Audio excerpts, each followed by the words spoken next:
ସେସବୁ କଥା ଦେଖନ୍ତୁନି, ସେଟା ମତେ ଆଉ ଦେଖାନ୍ତୁନି। ଆପଣ ଯାହା ତ ଦେଖିବା କଥା ତାକୁ ଦେଖାନ୍ତୁ, ମତେ ଦେଖେଇଲେ କଣ ହବ? ଭାଇ ତମେ ପୁରୁଷ ନୁହଁ, ତମେ ହଉଛ ମହାପୁରୁଷ। ପୁରୁଷ ମାନଙ୍କ ଭିତରେ ତମେ ଶ୍ରେଷ୍ଠ। ତମେ ପୁରୁଷ ମାନଙ୍କ ଭିତରେ ହରିୟାଣା ଷଣ୍ଢ। ତମର ଭ୍ୟାମା ତମର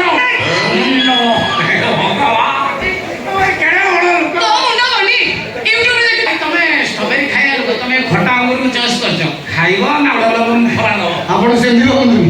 ସୋଫିର ମୋର ସ୍କୁଲ ବେଳର ସାଙ୍ଗ। କଣ ସ୍କୁଲ ବେଳୁ? ଆଲୋ ସୋଫି, ମୁଁ ଆଜି ବୁଝିଲି ଆଉ ମେଟ୍ରିକରେ ଗଣିତରେ ଜଷ୍ଟ 30 ରଖି ତୁ କାହିଁ ପାସ୍ କରିଥିଲୁ? ତ ଇତିହାସ ଖରାପ। ତୁ କଣ ଖରାପ? ନାଇଁ ତୁ କଣ ଖରାପ?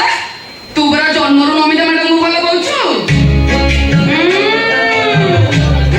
ବୁଝିଲ ଜୟ, ମୋ ବୋଉ ଆଉ ନମିତା ମ୍ୟାଡାମ ମୋ ବୋଉ ଗୋଟେ ମେଡିକାଲରେ ଥିଲେ।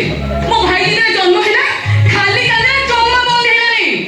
ମୁଁ କି ମାଉସୀ ମୋ ଭାଇକି ନେଇ ନମିତା ମ୍ୟାଡାମଙ୍କ ପାଖରେ ଶୁଆଇ ଦେଲା। ଯେତେବେଳେ ନମିତା ମ୍ୟାଡାମ ଜନ୍ମ ହେଲେ ଚାହା ଖାଇଲେ ଖାଲି ବାନ୍ତି କଲେ। ମୁକି ମାଉସୀ ମତେ ନେଇ ମତେ ତାଙ୍କ ପାଖରେ ଶୋଇ ଦେଇଥିଲା। ନମିତା ମ୍ୟାଡାମ ପାଖରେ ମୁଁ ମୁଦି ଦେଲି ମାନେ ମୋ ବେଡ୍ ପାଇପଟା ତାଙ୍କର ଏଠି ପାଟି ଆଡକୁ ଥିଲା। ପାଖାପାଖି 150 ଗ୍ରାମରୁ 170 ଗ୍ରାମ ଭଳିଆ ମୁଁ ତ ଯାଇଛି। ପାଟିରେ? ହଁ ପାଟିରେ ଯାଇଛି। ଗଲା ପରେ ସେଇଦିନ